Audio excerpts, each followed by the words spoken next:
গুম ও খুন করাই ছিল তার একটা নেশা। প্রথমে গুম, তারপর সেই ব্যক্তিদের হাত পা চোখ বেঁধে নৌকায় করে নিয়ে যেত বুড়িগঙ্গায়। সেখানেই গুলি করে লাশটা ফেলে দেওয়া হতো মাঝ নদীতে। গুলি করার পর নিহত ব্যক্তির মগজ ও রক্তের গরম ছিটা হাতে লাগলে দারুণ ফিলিংস অনুভব হতো তার। 1030টি খুনের অভিযোগ রয়েছে তার বিরুদ্ধে। এমন লোমহর্ষক বর্ণনা শুনে মনে হতে পারে এটি বাইরের দেশের কোনো সিরিয়াল কিলারের নৃশংসতম ঘটনা, কিন্তু না, আওয়ামী সরকারের আমলে মুজিব কন্যা শেখ হাসিনার নির্দেশেই এমন হত্যাকাণ্ড ঘটনা হতো। আমি তো বঙ্গবন্ধু শেখ মুজিবের মেয়ে। এর মূল মাস্টার মাইন্ড ছিলেন বরখাস্ত সেনা কর্মকর্তা মেজর জেনারেল জিয়াউল আহসান।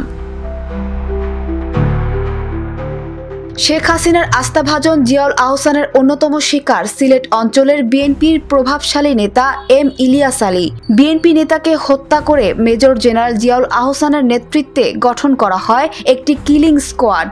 হত্যার পর খুনি চক্র ইলিয়াস আলীর লাশ যমুনা নদীতে ফেলে দেয়, আর এর নির্দেশদাতা ছিলেন শেখ হাসিনা।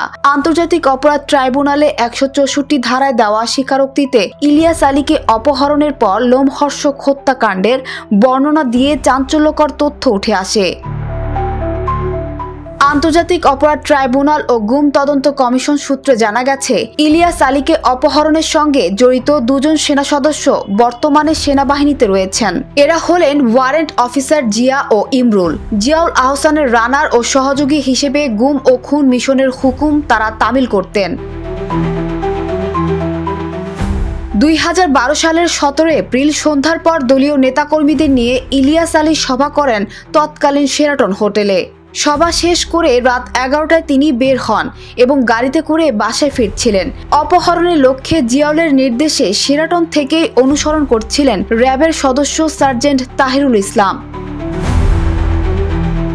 আন্তর্জাতিক অপরাধ ট্রাইব্যুনালের তদন্ত সংশ্লিষ্ট সূত্র জানায়, ইলিয়াস আলীকে অপহরণের পর হত্যা করা হয়েছিল।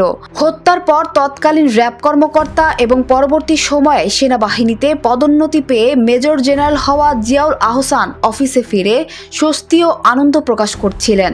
বলেছিলেন, আজ বড় একটি অপারেশনে সাকসেসফুল হলাম, শেষ করে তাকে যমুনায় ফেলে দিয়ে এসেছি। গুম তদন্ত কমিশন সূত্র জানায়, শেখ হাসিনার নির্দেশে ইলিয়াস আলীকে গুম এবং খুন করা হয়েছিল। নিউজ ডেস্ক, জনতা টিভি।